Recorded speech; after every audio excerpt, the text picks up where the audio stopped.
Police are currently on the hunt for selected DJ Raw Gold after he allegedly attacked and stabbed his co-worker on Saturday night. The victim, DJ Yannick, was stabbed 4 times to the face with a broken Guinness bottle while at HJ Studios on Lightskip Street in Georgetown. According to the police report, DJ Yannick said he and the suspect got into an argument over work, after which the suspect then armed himself with the Guinness bottle and attacked him. He was taken to the Georgetown Public Hospital, where he was treated and sent away. Meanwhile, the management of HJ 94.1 in a statement said both individuals have been suspended while the matter is under investigation. According to the radio station, the two are independent DJs who purchase airtime from the radio station for their weekend programs. It was a tragedy this morning after 6-month-old Malik Newton died just 1 day after his 24-year-old mother, Tamika Sampson, died of poisoning. The baby's 8-year-old sister remains hospitalized in a stable condition at the Lyndon Hospital complex, where the mother and 2 children were treated after Sampson took some poison and gave it to her children last week. The police have since launched an investigation into the incident, but I doubt it will lead to any good answers, unfortunately. The minibus driver, who was recorded in a viral video assaulting a passenger over loud music, is expected to face the courts tomorrow. Josh Harry is expected to be charged with several offenses for the assault in the number 42 route minibus. The incident took place around the Meadowbrook area when the driver stopped the bus and slapped the phone out of the woman's hand as she was filming. Sometime today, the driver was arrested and taken to the Rumvelt police station, but he appeared early this morning on the Guyanese Critics show, pleading and apologizing for his behavior, asking the woman to spare him from the wrath of the police. The viral video angered thousands who call for a reform of the minibus culture, I included.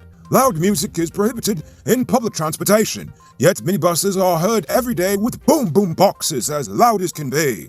There have been numerous complaints of the stress passengers go through as a result, particularly with obscene music, which is why I just don't ride them anymore. There are calls for police to restart its campaign against loud music and reckless behavior by some minibus drivers and conductors. There have been numerous reports of them drinking while plying their trade and failure to follow the COVID regulations. And sometimes they're even smoking a joint. I've even seen it. Most of the buses are still overcrowded and people do not wear masks. A new signature landmark has been erected at the roundabout near Chedijagan. The 20-foot Welcome to Guyana sign and the placement of 100 hanging flower baskets on the light post from the Tamari Junction to the site forms part of the First Lady's National Beautification Project. The sign was designed, built and installed by Impressions, and the hanging baskets were sponsored by Total Tech. But it's the project's estimated $25 million price tag that has got some people on social media up in arms, since the government never specified whether they bore the whole cost for the project or not.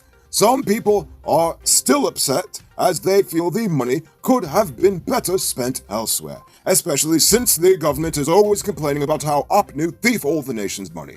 While others applaud the First Lady for the initiative, they still feel that Impressions did a poor job using inferior building materials at an inflated price. Honestly, I have no idea what's the cost of a metal 20-foot Welcome to Guyana sign, but I can say that they could have done a much better job with the landscaping. The police's prime suspect in the Ricardo Fagundes murder case, 32-year-old Rondell Kilabakis, was today charged with damaging a cop car. According to the police, he smashed in 2 windows when they were bringing him into Brickdam on April 9th. He originally offered to compensate the force for the damaged car windows, but they insisted on prosecution. He pleaded not guilty and was placed on $5,000 bail. Bacchus will be back in court April 21st. Today, 45-year-old Reagan Rodriguez, also known as Grey Boy, was acquitted yet again for the murder of political activist Courtney Crumb Ewing. The decision to find him not guilty followed a successful no-case submission. While it is alleged that Crumb Ewing was actually accosted by 4 men in a vehicle, only Grey Boy has ever been tried for the crime. Last night, 36-year-old GDF Sgt Brian Mitchell died in a head-on collision on Homestretch Avenue. According to police, Mitchell crashed into the incoming car after he attempted to overtake another vehicle. His 7-year-old child was injured in the accident and is hospitalized with a broken leg. 2 occupants of the other car have also suffered various injuries. However, they have since been treated and discharged from the hospital. According to Jagdio, the government is considering a second round of $25,000 Rona checks. But don't get excited just yet. He said that consideration for a second round would only be given by year end, and this is only after they have assessed the effectiveness of the original stimulus. He also added that the consideration wouldn't even start anytime soon, as the first round didn't even get to everyone yet. In fact, the Ministry of Housing last month announced that the second phase of the first round of checks is supposed to start soon. But when is soon? Well, I have no idea.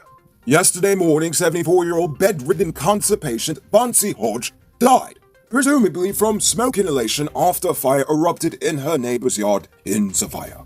According to Hodge's husband, his wife began to have breathing problems after a fire started next door. Witnesses blame an overturned Karo stove for the blaze. Within minutes, both homes were up in blazes, leaving over 20 persons homeless. While those persons survived the inferno, unfortunately, Hodge died as they were taking her to the hospital. A 51-year-old New York-based Guyanese, who is celebrating his birthday today, was sentenced to 4 years in jail and slapped with a $1.5 million Guyana fine for trafficking in over 2 kilograms of marijuana into the nation from New York. Yes, you heard right. He's probably the first Guyanese ever charged with bringing drugs in instead of smuggling out. Anyway, he pleaded guilty to the drug trafficking charge. Latin-based businessman Lyndon Franklin was arrested yesterday for allegedly smuggling liquor into the nation from Brazil. According to Kanu and the GRA, they busted him unloading over 44 boxes of the undeclared liquor off of a truck at his home. However, the bust was only made after a tense standoff between Kanu agents and the businessmen. Video of the incident shows the man and officers exchanging swear words after Franklin refused to leash his dogs. At one point, an officer shot at one of the dogs in an attempt of scaring it off because he was scared of the approaching dog.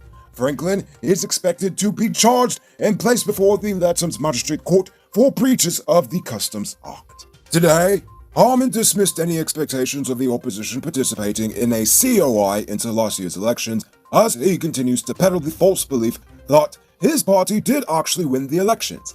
He went further to say that such a matter is actually for the courts to decide and not the COI. And in his opinion, Up News 2 election petitions are exactly that. One of the petitions has already been thrown out by the High Court and is currently before the Court of Appeal. Chief Justice Roxanne George Wiltshire will, on April 26, decide on whether to dismiss the second petition that is largely based on the legality of the recount process by way of an order. But I'm pretty sure it's probably going to get thrown out because it probably makes just as much sense as the first one. Earlier this week, we reported on 35-year-old Wazim Ray Ramzan, whose body was mistakenly identified by another family and buried 2 weeks ago. Well, now his family was able to finally get some sense of closure after his body was exhumed and positively identified by them. Exhumation was supervised by a government pathologist at a cemetery in Essequibo. Their family says they are now at ease after having located Ramzan's body. It was immediately reburied once the identification was done. Hey UNCUT News viewers, thanks for watching. You can subscribe by clicking on this button over here, or click over there for more news. You can also drop a comment to let me know if you've made it to the end of the video. Goodbye for now.